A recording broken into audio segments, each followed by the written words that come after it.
What do you do when you lose everything? Your money, your health, your marriage, and the mortgage on your parents' house? Trevor McGregor shares what he did when all of that happened to him.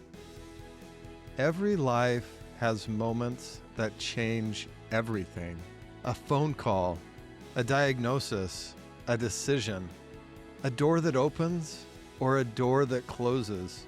These are the moments that matter most.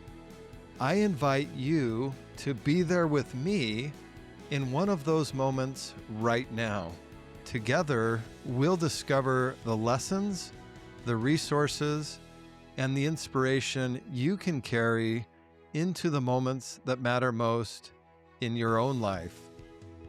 My guest today is Trevor McGregor, Coach T, a former Master Platinum coach for Tony Robbins with more than 45,000 one-on-one coaching sessions behind him. Trevor's clients hold more than $25 billion in real estate, and all of that he's built after a total personal financial collapse.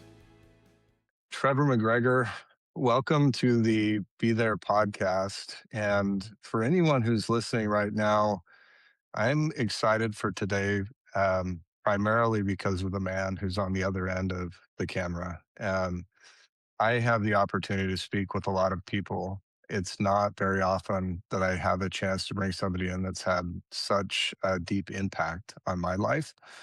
And somebody who I look up to as a mentor, as a friend, as a role model, somebody who I've learned so much from and now have the opportunity to create so much with and impact so many other lives. So, Trevor, before anything else, I want to thank you for who you are, the work that you do, and for what you've done with and for me. I love and appreciate you, brother. Thank you. Well, thank you so much. It's heartfelt and I'll receive it, but I'll throw it right back at you. You're a special individual. And just like the other guests that you bring on this incredible podcast, right? Everybody's got a story. And ultimately, I've got one, you've got one, the listeners have one. But, it all comes back to, the type of person you are and the type of person you want to be. And if anybody knows Alan Underwood, like I know Alan, you want to hang around with this guy. So make sure you tune in and listen to all of the podcasts he does and all the other stuff that he's up to, as you're mighty impressive. Well, thank you, Trevor. I'm really excited today because with all the work that we've done together, the conversations that we've had, the travel that we've done, I haven't ever heard this story. And this really is the heart of the Be There podcast. I think it's so easy sometimes to look at anyone, well, look at a Trevor McGregor and you just say, man, this guy has just had life handed to him on a silver platter. He's traveling the world. He's got homes all over the place. He's having impact and influence with some of the most amazing people across the planet. And his life has just been a storybook. And when I read this, it was so personally impactful to know that that really isn't the story. That's just the chapter that I've been able to see over the last year and a half or 2 years that I've known you. And so I would like to start there. And, what really showed up for me is this image of your partner walking in to have a conversation with you and really what that meant for you, for your health, for your family, for your parents. So I'll just set that up on the tee and let you knock it off. But tell us what happened. Thank you very much, Alan. And I'll back up the truck even a little bit more. And you might hear it in my voice, but I am born and raised in Canada. So if you hear a few Canadian words or an accent, that's probably why. And, when I was a little boy, all I ever wanted to do was play hockey. Because if you're Canadian, you want to play hockey. And my goal was to make the NHL. And I played hockey at a very high level and I had the speed, but I didn't have the size. So as I grew through my teenage years, I traded in my skates for textbooks, went off to college, studied business, came out of there with a business degree. And just like most people listening, once you have your degree, you go off and you start working in corporate. And that's exactly what I did. And so there I was in my 20s working in the hospitality business, for a pretty, significant restaurant and retail company. And I was doing a little bit of operations, a little bit of marketing, a little bit of HR, eventually grew into the position of executive director of operations. And, they came to me in really, it was, God, this is going to date me a little bit, but it was 1999. And they said, Trevor, we really like having you in our organization. We're going to be doing an expansion across Canada, and we want to know if you want to invest some money into our expansion plan. And I thought, oh my gosh, I'd love to, because I didn't just want to trade time for dollars. And I thought, man, if I could become a part owner in the company, I could really make something of myself in my 30s. And so what did I do, Alan? Well, I took all of my savings, I cashed in my 401k, and I even convinced my own parents to take out a second six-figure mortgage on the family home, right? Mm. And they loved me and they believed in me, and they knew that I was, really passionate about this job. And so I took all of that money and I shoved it into this big expansion plan, right? So there I was in my early 30s. I started dreaming about the houses and the cars and the trips. And I was married with two young boys at the time. And I thought, man, I'm really going to make it. And it absolutely didn't go as planned. And I'll never forget the day when my partner came into the office and he said, Trevor, the economy's changed. We've been expanding too quickly. We went to five major cities, and I'll rattle them off: Vancouver, Edmonton, Calgary, Regina, and Saskatoon. Yes, those are crazy names, but we put all of this money into a failed expansion plan and it imploded. And to make a long story Mhm. short, I'll never forget feeling down, and I'll never forget having to pick up the phone and call my wife and say, you know what? I know it's been hemorrhaging, but I thought we'd be able to hang on, but we couldn't. And to make a long story short, I lost all of that money we put into this expansion plan, all of it gone. And that's when I hit rock bottom. I started to gain a ton of weight. It caused a huge rift in my marriage. And I didn't know how I was going to make that money back, let alone tell my parents that now the family home could be foreclosed on if we don't, figure out what we're going to do. And so I'll throw that over to you. But I think for anyone that's listening, we've all been through that dark night of the soul where we have good intentions and we think something's going to be great. And then the universe hands us a different flavor of it. And ultimately, we're standing there, feeling, what am I going to do from here? But does that resonate with you? That does definitely resonate me and with me. And anybody who's listened to the trailer episode of this podcast understands that that's the whole purpose of what I'm doing here is I know that there are hundreds, thousands, maybe millions of people who are experiencing something similar. And in that dark place, the number one thing that I needed, and I think the number one thing that most people want is hope. And it seems to be delayed. And so as you share that, that seems like, yep, this happened and then we figured it out. But really, what was that time frame that that dark night lasted for you? Was it days, weeks, months? Did it take years to Oh, recover? yeah. Yeah. It was really the lowest point of my life because I felt like a complete failure. I felt like I had let my parents down. I let the other people of the organization down. But I was married with two young kids, and I thought, man, they're not going to think very much of me because, I was in my early 30s. I was, broke. I was fat. I was lonely. I was doubtful, fearful, anxious, couldn't sleep, started to drink a little bit more. I mean, when something happens to you and you're not sure what to do, you end up, falling into what we call coping mechanisms. And for me, that was, drinking a little bit too much and really not being the man that I wanted to be. And it was awful. And it lasted probably 6 months until a really good friend said, Trevor, the inside of the jar can't read the outside of the label. You need to find somebody to help you. And I said, yeah, but who's Mhm. going to help me? He said, well, have you ever thought of finding a coach? And I said, what, a coach? Like a basketball coach or a hockey coach? He goes, no, like a life coach or, somebody that helps other people navigate the downward spiral and, helps pull you up. And I said, well, I'd love to hire a coach, but I wouldn't know where to find one. And I certainly don't know how much they cost. And I certainly didn't have any money for, buying a coach or, hiring a coach.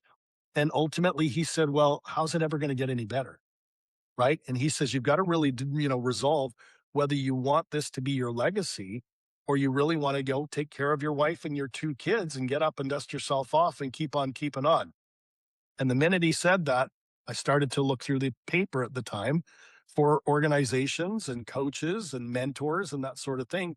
And Alan, I found a guy out of Vancouver, Canada, who completely changed my life. And so I hired him. I Mhm. went under his wing, and he started to ask me better questions about, where I was at and where I was want to go. And I still had the identity of a failure, and I still had the identity of being someone who was broke. He said, "You've got to really understand that there's a new way of thinking and a new way of behaving that you've got to access before you can go out there and do anything else." And so as he started to work with me and started to teach me the fundamentals of personal growth in terms of where my focus was, what my identity was, what my standards were, and basically smacking across the head and saying, you got to get up, dust yourself off, and find a way to keep on keeping on. That's when I saw a light at the end of the tunnel. And then on one session, when we started to get into the financial part of it, he said, "What's happened to you is unfortunate, but you're still a young man. You've got a lot of time and a lot of expertise, good people skills." And I said, "Yeah, but I don't know how I'm going to pay back these failed loans." And he said, "One thing that changed my life forever." He said, "Have you ever thought of investing in real estate?" I said, "Real estate? I don't know anything about real estate. And I certainly don't have any money to buy it." And he said, "You can literally borrow money from other people, find a property, fix it up, either refinance it or rent it or sell it and take the money and then buy another one and another one and another one." And I said, "Well, I don't have any other way to do this." And I trusted him because he was a successful real estate guy. And so I scraped a little bit of money together from other people, not my family members. And I bought one little property and I fixed it up. I pulled the equity out of that to buy my second property. And I fixed that up and refied that to then buy my third property. And by the time I bought my third property, I understood what a duplex was. And I don't know if you've ever discovered cash flow, but man, this duplex spit off cash like nothing. And so I bought another duplex and then I started to buy fourplexes. And in literally just 2.5 years' time, not only did I make enough money to pay back all my failed loans, including my parents, but I had a beautiful cash flowing real estate portfolio on the top of it. And as I Mm. continued to buy more real estate, people started coming to me saying, "Trevor, how are you buying these properties?" It was my son's soccer coach that once came to me, and then my other son's baseball coach. And I said, "Well, buy me a drink. I'll sit down and I'll show you my blueprint."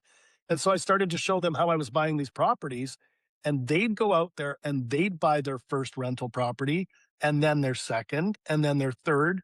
And that's when the coaching bug bit. And that's when I knew, man, not only was I going to continue my real estate journey, but I loved helping people because my coach had helped me through my dark night of the soul. And I was now helping other people leave or get out of their W 2 jobs to go out there and use this beautiful vehicle called real estate to change their family's fortunes. And I'll put a pin in it there and throw it over to you.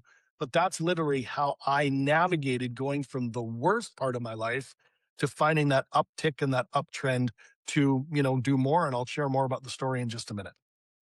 So you said within 2.5 years, you'd paid back the loan that you had from your parents. Correct. How did that feel? What did that mean to you? One of the you're gonna be other than my wedding day and the birth of my children, that was probably the best day of my life because first of all, my dad couldn't believe it. Like my mom and dad, who are absolutely amazing. They're still alive today. They're getting up there in age. And my mom's gone through some cancer and my dad's got Parkinson's disease. And, that's a whole new story. But man, at the time, they thought that they could lose the family home. So the minute that I paid off that loan and I got the release from the bank and I presented it to my dad, there were tears in his eyes.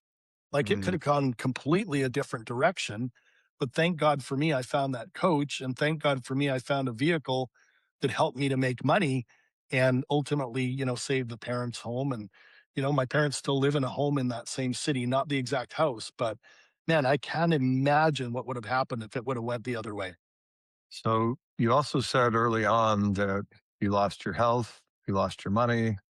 I'm sure that there were relationships that you lost, your marriage. You bet. Of all of those things, and maybe there's some things that I didn't just mention, what was the most difficult to reclaim? Yeah, the most difficult to reclaim when you lose your health, you lose your marriage, you lose your identity, you lose all this money. It's really, your self-worth, your Mm. self-wealth, your self-esteem. Because, I think anyone that's listening to this show, Alan, including yourself, has had, a health lesson, a money lesson, a relationship lesson. And when you go through it at the time, it certainly doesn't feel good. But as you come out of it, and I have a core belief that God doesn't waste the pain, that I was meant to learn something, and losing that money early in my career so that I didn't do it later with a bigger amount. I figured it was early that I had to learn that, God gave me this temple for my body. And that, if the body is a body that can have weight issues and disease, is the body the same body that can get healthy? And it can. And the same thing in marriage. And ultimately, where I'm sad to say that my first marriage did end in a divorce, right? I learned so much from that that I went out there and found the love of my life in Lisa, my wife. And, now we've got a beautiful, family together. So I'm saying when God closes one door, God always opens another door if you're willing to, walk through it. And you don't feel it at the time. But I'll go back to the core belief that God doesn't waste the pain. What's the most important lesson you learned from that pain? The most important lesson I learned from going through, all of that was really that, when you're going through hell, just keep going, right? That ultimately it doesn't feel good. It's almost like that caterpillar story, that when a caterpillar is in the cocoon, it's really dark in there. It's hot. It's tight. The caterpillar's being squeezed. But ultimately, what's happening is the squeezing and the dark and the moisture in there is really helping the caterpillar to put the fluid into what's going to become its wings, so that when the cocoon opens, it can fly as a butterfly. So sometimes in life, you or I or the listener feels like we're in the cocoon getting squeezed, and it's hot and it's moist and it's tight and we think we're going to die. But that's the universe's way of getting us wings so that we can go out there and fly again. So when I think about what was the worst part, it was being in that feeling of, oh my God, what if this doesn't work out? What if it all implodes? What if the government takes it? What if the government taxes it? What if I make a mistake? Because again, I was really operating under faith rather than fear. And it's really easy to operate in fear, but I had to choose the faith, and very similar to your story and the story of other people that have been, on your show here. It's really all about, are you going to get busy dying? Or are you going to get busy living? And trust that as you take steps 1 and 2, steps 3 and 4 will be revealed to you. And as you scramble up steps 3 and 4, 5 and 6 appear, and you climb those, and then 7 and 8 and onward. And God bless my coach and a lot of the other people that were there, including the professional pillars and the people that I met in terms of banks and credit unions and, plumbers and electricians and landscapers, because I certainly didn't do that all on my own. But you start to appreciate that, it's your relationships that allow you to leverage other people's natural skills and talents to keep on growing. And at the end of the day, as I look backwards, that's exactly what I did. If you had to do it all over again, are there any parts of that story that you wouldn't redo? I think that's a beautiful question. And I think that it's all happened on purpose and with purpose the way that it was meant to go. Mhm. Because as I said, it was an absolute disaster in terms of where I was financially, where I was with my weight. I mean, I gained about 40 pounds. And then ultimately, getting me out of a marriage that perhaps I wasn't meant to be in long term, and finding my true life partner in Lisa. Um, None of that would have happened if I didn't go through that dark night of the soul. And my career certainly wouldn't happen the way it was, because as we picked that story up, as I started to teach other people, how to buy real estate, it was around that exact same time that Tony Robbins was expanding his coaching division. And I remember Mhm. somebody saying, you should put in a resume to Tony. And I said, well, I don't have any formal coaching experience. I mean, why would Tony Robbins even consider me? And he says, because they're looking for people that have a corporate background, a business background, a real estate background. And so I kind of just humored this individual and I threw in a resume. And what ended up happening was there were 500 resumes for 20 spots. Mhm. 500 resumes for 20 spots. And I got shortlisted from 500 to 250, 250 to 100, 100 down to 50. And then it was at that time that I got to go to all the Tony Robbins events all over the US. You got to read all the books, you got to listen to all his CDs, and you got to do this practicum. And I remember going to Orlando, Florida for my practicum, and it was grueling. I mean, to make the Robbins team, they don't just, choose anybody. You've really got to go through this fire of initiation. And when the dust settled, not only did they offer me a part time job, they offered me a full time job to come and join Tony Robbins as a peak performance master platinum coach. And so that's what Mhm. I did. I left my, real estate on the side for a minute and all the other things I was doing. And I went to work for the man, the myth, the legend. Yes, Mr. Tony Robbins for over half a decade and became one of his top coaches on the planet. In fact, I hold the record today for having the highest client load of any Robbins coach that's ever existed. And a lot of them were business owners, entrepreneurs, real estate investors, a lot of doctors, a lot of attorneys that really wanted to find more success, wealth, and freedom through leveraging a coach. So if we really go full circle on it, right? I go back to the time where I didn't even know what a coach was, let alone how much it cost, let alone how they could help me. And fast forward to today, not only did I work for Robbins for a long time, but through Trevor McGregor International, my own coaching company, I've now completed over 45,000 individual coaching sessions. And that's an actual Wow. statistic. My voice is pretty raspy, but 45,000 one-to-one conversations with people all over this beautiful blue planet on where they're stuck and how we can get them out of the mud and get them moving towards their ultimate goals. So again, if I hadn't gone through what I went through, with the hospitality company and the failed loans and the marriage and the health and all of that, I certainly wouldn't be the man I am today helping other people navigate life and business. What do you think? Well, this part of the story I have heard, but there are some details that I want to dig into. Let's do So it. you go through this application process and you had done some mentoring, maybe a little bit of coaching up to this point. Yeah. There's a difference between doing some mentoring and some coaching and being a coach, especially when you step onto that stage of Tony Robbins. I have to imagine that you didn't just show up day one with in a change of clothes and feel totally comfortable in that new role. So can you take me into that place? Because part of the work that you and I do with people is an identity transformation. They've been successful in a corporate job or they've been successful in real estate and now they want to do something else or they're selling a dental practice or they're selling a business and now life is confusing all over and they have to reinvent themselves.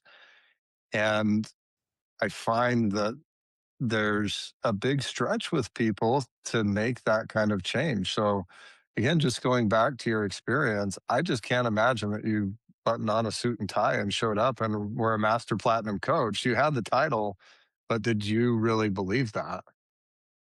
Yeah, what a great question, and you're absolutely, ringing the bell of, imposter syndrome, because there I was, even though I had said the right things and completed all the workbooks and completed the CDs and gone to, Date with Destiny and Business Mastery and Unleash the Power Within and read Awaken the Giant Within and all of the things, all the other people in the room, they were either, PhDs or they were psychologists or they had been coaching for years, like decades, or they were business owners that had exited companies for, a pretty significant, payment. And now they just wanted to give back. And so there I was going, geez, I'm just this little kid from Canada that failed miserably in business, got lucky, in real estate, because in Vancouver at the time, there was a lot of appreciation going on. So it was kind of like the right place at the right time. And I thought, geez, did I just get lucky? And so you start to second guess yourself. You start to say, do I belong in this room? And you're looking at other people and you're listening to them coach. And I certainly didn't have that skill set. But I did have a belief that if I paid attention, if I played full out, if I challenged myself, I might just climb the ladder. But by no means did I ever think that I'd become, what ultimately I've become by working with Tony Robbins. Because at the time, that doubt, that fear, that worry, that anxiety, that am I good enough? Am I smart enough? Am I educated enough? I mean, that was really, all that I could think of. And I remember lying in bed late at night going, you know what? I'm a fraud. They're going to find Mm. out I don't have the skill set. They're going to find out I don't have the background. They're going to find out that I had a catastrophic failure where my business imploded and I almost lost my parents' house. And that's the work of the saboteur because we have two voices in our head. The very first one sits on our shoulder over here, and that's called the saboteur that wants to, throw you under the bus, tell you you're not enough, tell you you're not smart enough, you're not good enough, you don't deserve it. Yet over here, you've got something called the wise sage. And the wise sage is the wisdom that exists in us, right?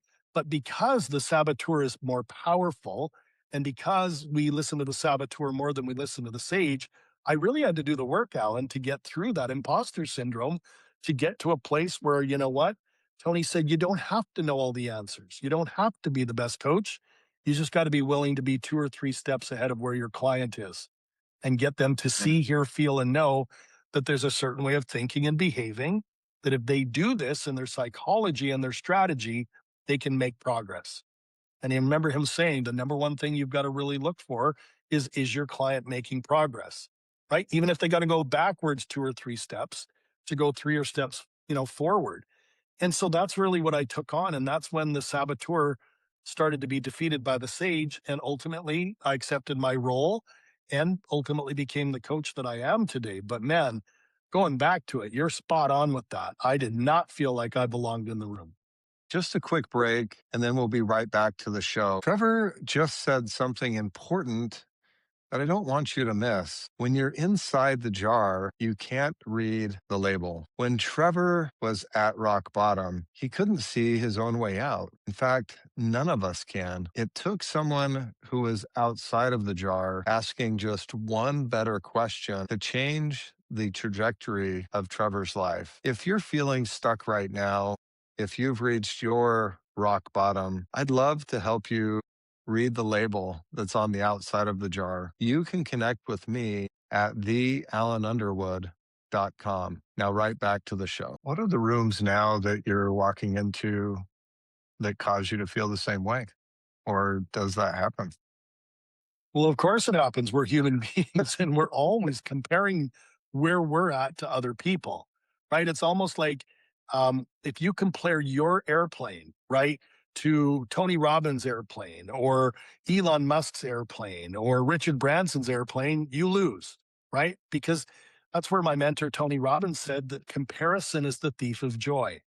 The minute we Mm. compare our house to someone who's got a 20,000 square foot mansion, or we compare our car or our life or our kids or whatever, you know what? That's really where the sabotage happens. And so when I go to do a speaking gig, and ultimately my wife and our family and I, we travel a lot, whether we're in North America, sometimes we're in Australia, sometimes we're in Japan, we're soon to be heading to Italy, so we travel a fair bit. And there's some pretty significant people in the airplanes, in the rooms, in the hotels, at the resorts, those sorts of things where you're always second guessing yourself. You're always thinking, God, I wonder what that guy's worth. Or I wonder where that woman found the money to buy that jewelry and that. And it's kind of, Mhm. material stuff that I think Lisa and I have figured out we need to let go of that because we choose to have experiences over stuff. And it's something that we're really proud of. But you're always wondering, am I enough?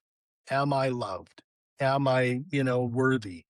And through that self worth, self wealth, and that self esteem question, you can either, realize that you aren't enough, right? And be convinced by the saboteur that you're not, or you've got to start doing some positive stacking on why you are enough, right? So at the end of the day, it's an internal conversation that I don't think ever leaves any human being until they get to that place of complete resolve. That is where Mm. you're right where you're meant to be at the right time for the right reason with the right people for the right, financial opportunities. And as long as you continue to remember that at the end of the day, you know what, we can't take it with us anyway.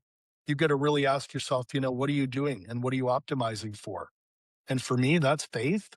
That's my family. That's my fitness. That's my finances. And that's for helping other people navigate everything that's in front of them. But does that land with you?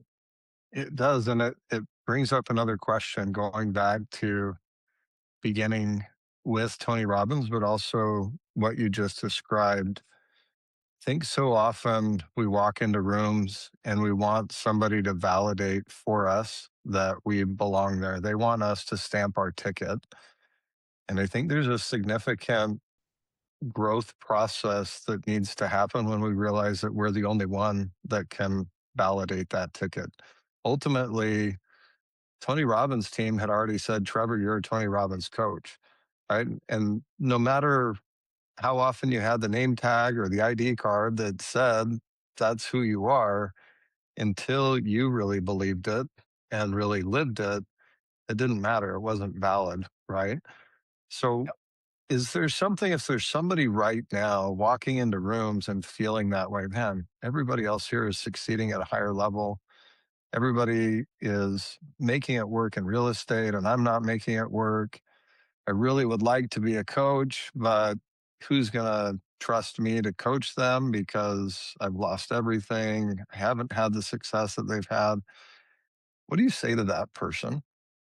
Yeah, it's such a great question, Alan. And I think at the end of the day, there's something that, and I know you're a high performance coach like I am, but the word is rationalize. And we tend to rationalize. And if you break that word into two, we tell ourselves rational lies.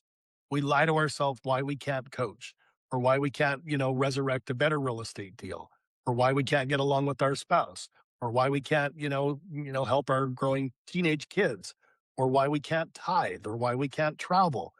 And this is where I think a lot of people continually write the story to lose instead of writing the story to win. So, what do I mean by that? Well, every single thing that we think about, we can become. And if we think that this is as good as it's going to get, or, God's got it out for me, or money is the root of all evil, or I can't travel because I'm anchored to this zip code, that will be your reality versus asking, well, how can I? How can I, join forces with somebody that's already successful in real estate and learn alongside of them, right? How can I work with a coach? How can I, get out of my zip code and take my family on a adventure? Because I found that when we really identify that the quality of the question you ask will dictate the quality of the answer, most people are saying why they're broke, why they're fat, why they're lonely, instead of how can I be abundant? How can I be in great shape? And how can I have a great relationship Mm. with my wife? And so at the end of the day, it's really about not telling yourselves those rational lies, but asking one question, which is that really true? Right? Is Mm. it really true that I can't make money in real estate? Well, I've got lots of clients that are making money in real estate. Is it true that I can't get along with my spouse? Well, I know a lot of people that are getting along with their spouse because they're present, right? Is it true that I can't lose weight? Is it true that I can't invest in crypto? Is it true that I can't? And if we really keep moving forward, you'll find that there's a lot of people writing the story on why they can't do stuff, whereas high performers start working with coaches to write the story on how they can do stuff. Does that make sense? So much sense. Now, there's a key part of your story that I don't want to miss. I don't know how often you've talked about this on podcasts, but you and I married way above ourselves. So, Boy, is that true. what has the influence and impact of Lisa been for you through this journey of navigating the collapse, but then also the success that you've had? And what has it meant for you to be able to offer to her the five freedoms that now you teach other couples and other high performers? Well, thank you. And we'll give her a huge shout out because I certainly wouldn't be sitting here if it wasn't for Lisa. Because again, there's that old adage that behind every great man is an even greater woman. Well, Lisa's that times 100, right? She's Mhm. smart, she's beautiful, she's educated. And you know what? Lisa's cut from the cloth of, let's figure it out where most people will stay, and play small and be in what we call contraction. She's always in expansion. How can we create another business? How can we write another book? How can we travel internationally? How can we put our son in, really cool camps instead of just sitting behind desks, in the traditional school system? So Lisa's really challenged the status quo, which is either, I either, follow her or I get left behind. But what I've seen her do is she's gone out there and, Lisa's a high performance coach and a speaker and a very successful author. And she runs masterminds and retreats and all of these things is she's just a big love bug and she wants what she wants, not only for herself, but for other people right? And that's where I think that her ability to get out of her head and into her heart and her gut to make decisions far supersedes than playing it small or playing safe and doing what the brain wants us to do, which is protect ourselves.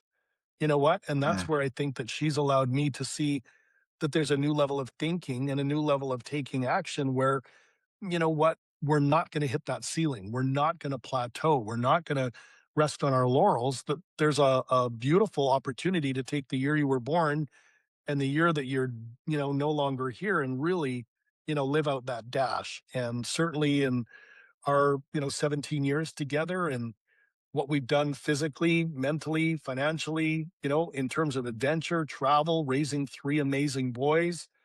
We just had our first grandchild last month. We're seeing the world, not as it is, but better than it is because she has this mm. really, really cool philosophy that's what's wrong is always available, but so is what's right. Right. And the world's a crazy place right now. When you think about, what's going on in politics and what's going on with wars and, different black swan events and different interest rates and the price of groceries and gas and all of that. And we can't control all of that. Right. We might be able to influence some of it, but we can't control it. And Lisa really separates that as noise and goes more signal. That is, how can we find the beauty in the day? How can we win the week? How can we inspire other people? And so as we do our work around this beautiful blue planet, she's really the one that says that we're not done. And I don't think we'll ever be done because the world is in need of what people like you and I and even your wife Stephanie have to offer. And a high tide lifts all boats, right? When you find inspiration, and you give inspiration and you light that one piece of kindling, that person then go out and touch two, three, five, 10, 100,000 people. And that's when sparks fly and magic happens. That's so true. And both Stephanie and Lisa deserve all the credit for who we are, who we've become, and anything that we might accomplish. I look back and think without her standing behind me, there's nothing could have been possible. And Yeah. and that's not just true in the good times because we've certainly had those, but the fact that she was willing to stick through the worst of times also, and she just helps me keep on trucking. So I wanted to make sure we had a shout out for Lisa and all the impact and influence that she's had for you. You said, I love that you don't look at the world the way that it is, but the way that it can be. There's a lot of people right now looking at the world, and we'll use real estate right now because that's a world you and I walk in a lot. And there's a lot of people going through what they would consider their dark night of the soul, right? Values have Yes. collapsed, and interest rates are high, and inflation is high, and there's a lot of despair and depression and fear.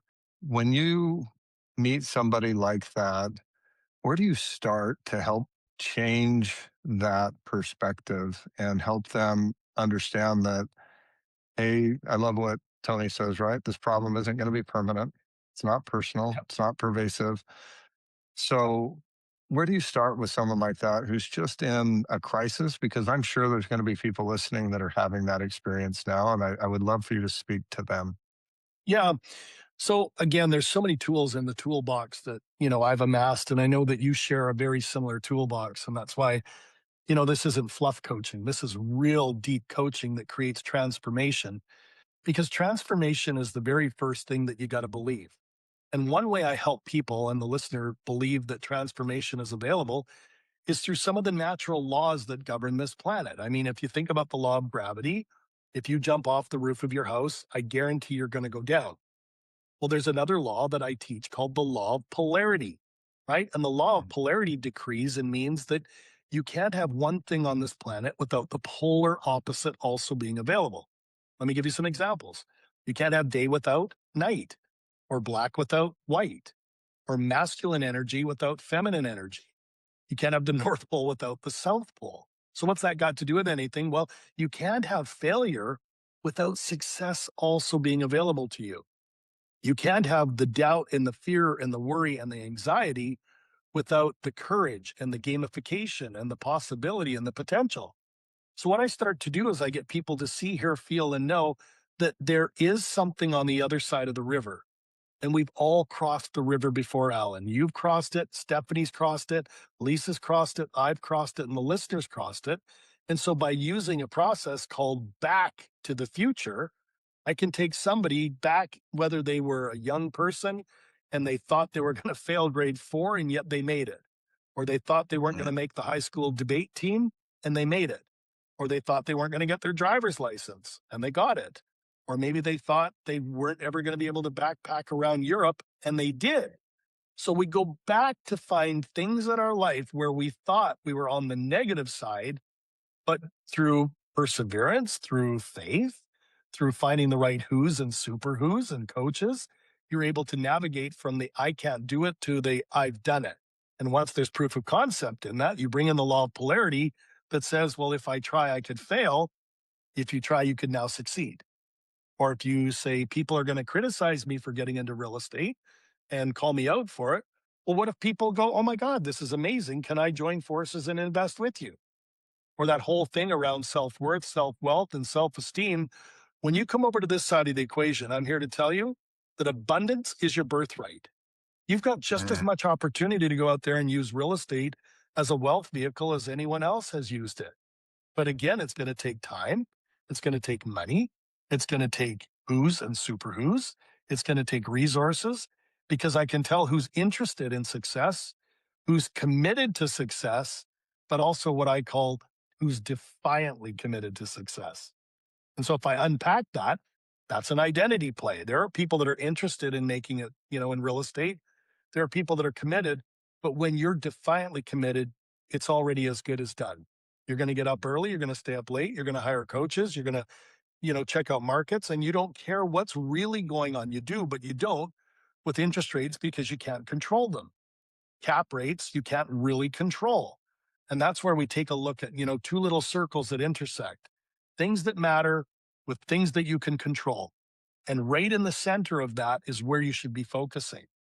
So I know that's a bit of a fire hose answer, but the identity, the law of polarity, the back to the future, and really seeing that the pathway to prosperity is really in front of you. And you just got to take the first few steps towards it. That's how we start moving people back to where they could be in real estate. What do you think? I love that. You've coached 45,000 sessions. You've worked with a lot of different people. Is there one really meaningful experience that you've had working with someone that you could share? There's a ton of them. I mean, I've got more stories. We could talk for 17 hours, but again, I've worked with millionaires, I've worked with multimillionaires, and I've had the good fortune to work with 2 billionaires now. And the beautiful thing is they've all got, problems. They've all got, they all put their pants on one leg at a time. And so it doesn't matter where you are economically, where you are physically, where you're mentally, where you are, in any of the categories. It's really all about, who you're becoming, right? Because we have our past selves, we have our present selves, but we also have what we call the future self. And because there are more references to the past for my clients than there are the present or the future, they tend to make decisions from the past, right? But what we do is we don't allow people that are down and out, right? Maybe you've got a weight issue, maybe you got a health issue, maybe you got a relationship issue, a financial issue, a partnering real estate issue. We can't make decisions from the past. We got to get them into the present, right? And I'll give you one great example. I had this client named Joe, Mr. Joe Fairless. And when he came to me because he owned 4 single family homes in Texas. And every time a tenant would move out, he'd have to go in and redo the painting or redo the floor or fix the plumbing. And he goes, Trevor, these aren't cash flowing. They're just not working. I'm never going to get ahead owning 4 single family homes.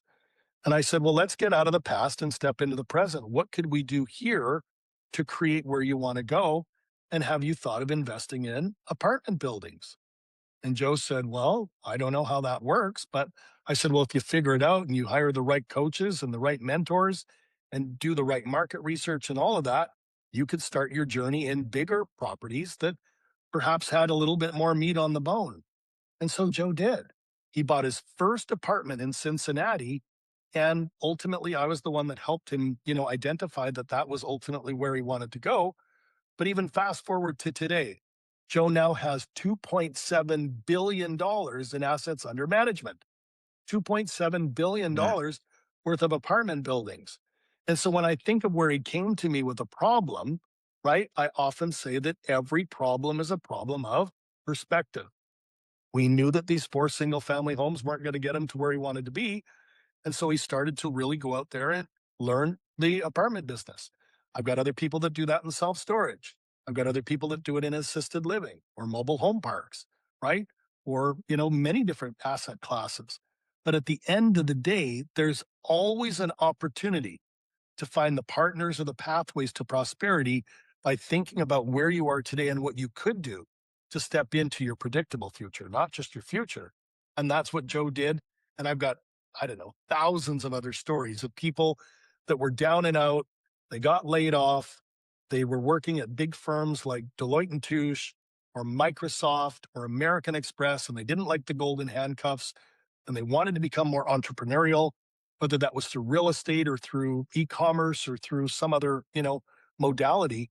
But ultimately, you've got to give up being the man or the woman that you were to become the man and woman that you want to be. So I'll throw that over to you, whether it's, my story, your story, Joe's story, someone else's story. This is the hero's journey. And it's not for the faint of heart, but it is available for anybody that's defiantly committed. I love that.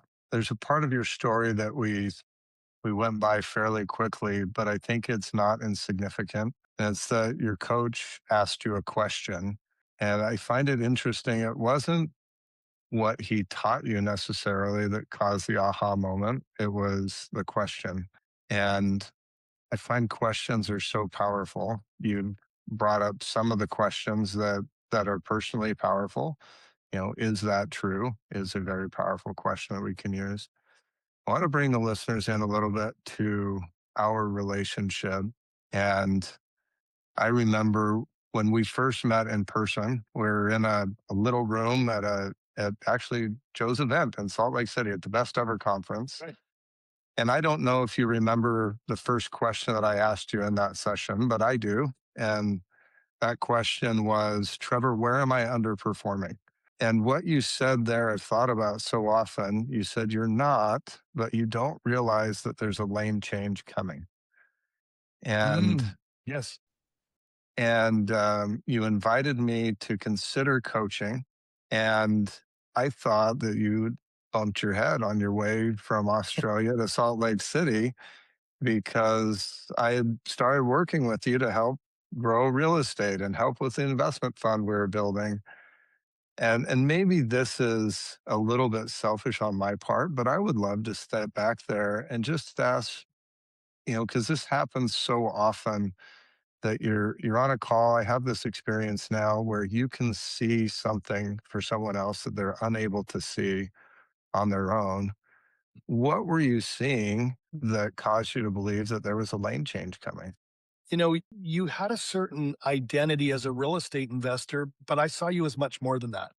I saw you as somebody that was, kind and caring and concerned, and you had a certain skill set, you had a certain mindset, but you had something on your heart set that said, I'm really here to help more people, whether that was in real estate or business or franchising or whatever it is. Doesn't matter what the, background is. You appeared to me to be somebody that had the four A's. You had the right attitude, the right aptitude, the right ambition, and the right appearance. And not just how you look, but how you talk, how you pause, how you gesture, how you smile, eye contact, all of that stuff matters because I think that you're somebody that really does care about other people. It's not just in passing, you really are an empath. And the minute that you have people skills and business skills and entrepreneurial skills and real estate skills, but you understand what other people are going through, that's when you can transfer that to them. And then they can go out and start, achieving higher levels of success. And so I've absolutely become a pattern recognition specialist. I recognize that in you. And fast forward to today, that's exactly what you're doing. It is, and I'm grateful for that. I've never been more fulfilled, and I think never more on purpose. And so I'm really grateful that you are a pattern recognition expert and excited for the future of coaching and masterminds and international retreats and books and speaking on stages and all of those wonderful things. Thank you. They're gifts to me. I'll let you wrap us up here. How would you like to conclude this conversation? Is there anything that you want to make sure that our guests know about you, about the work that you're doing, how to contact you? I'll let you take it home. Thank you very much for having me on. And that's why I love this show is it's real, it's raw, it's a conversation between two people to really engage, enroll, and inspire others to think differently and potentially to behave differently. So for anybody that wants to find out more about, a coaching structure or how they can connect with me, you can go to my website, which is trevormcgregor.com, trevormcgregor.com, or you can find me on social channels. LinkedIn is probably the easiest way to do it. But I really want to challenge the listeners. We get ready to wrap up with two things. And the very first thing is really, how hungry are you for success? Right? Like, how hungry are you for the next level of, success, wealth, and freedom? Right? Are you going to settle for an appetizer or do you want the full meal deal? Because both are available to you. You can settle to order off the value menu, or you can go after the buffet or the steak dinner. And ultimately, it comes down to how hungry you are. And really, are you going to surround yourself with coaches, mentors, teachers, trainers, facilitators? Because I've never had a client, Alan, that arrived where they wanted to arrive on their own, but they also had to be hungry to move towards it. The second thing is what I call passion, right? How passionate are you to reinvent chapter two of your life, regardless of how chapter one is gone? Maybe you've had some money lessons. Maybe you've had some health lessons. Maybe you've had some dust ups in your marriage or in relationships. Maybe you're dealing with aging parents, and that's a challenge for a lot of people today. Or maybe you're trying to raise, good teenagers or good kids. It doesn't matter what you've done to this point. It's really about, really understanding that today is a new day and getting crystal clear on what you will no longer tolerate and unleashing the passion that you have for business, for your body, for your woman, for your man, for your kids, for life is really what starts the ball rolling, right? And so the questions are again, how hungry are you for success? And can you reissue or rekindle the passion, that God put us here to have an extraordinary life, right? Because at the end of the day, you won't remember all the things you bought. You won't remember all the money you made or didn't made. You're going to remember how you make people feel. And at the end of the day, I feel that business is a vehicle for growth. Business is a vehicle for relationships. Family is really what it's all about. But you're either going to do it on faith or you're going to choose fear. And I do not choose fear, I choose faith. And I invite anyone who's hungry for more and passionate to really reach out to you or reach out to me or find someone to really help them navigate this crazy world we live in. Because at the end of the day, I think it's as important to have a coach as it is to have a dentist when you need help with your teeth, or an auto mechanic when you need to fix your car, or anything like that. So I challenge people to really think about a lot of the things we talked about today and then go out there and find yourself somebody that you can leverage as a who or a super who to help you get to the next level. Trevor, thank you for being a superhero. I appreciate you. And thank you for being here and sharing your wisdom. And I echo that right back to you, my friend. All the best to you and the listeners. And let's go out there and let's make it happen. Awesome. Thank you, sir. All right. That was awesome. Great job. God doesn't waste the pain. Trevor described a caterpillar in the cocoon, squeezed in the dark and certain it's dying. But the squeezing is exactly what creates the butterfly's wings. If you're in the dark right now, maybe you're not dying. Maybe you're just getting your wings. If you're feeling squeezed or in a dark place, you can find me at thealanunderwood.com. If you're looking for a room full of men you can climb to the next level with, you can find us at exalt.global. That's XALT.global. This has been another episode of the Be There podcast. Thank you for being here. And until next time, be present, be powerful, be there.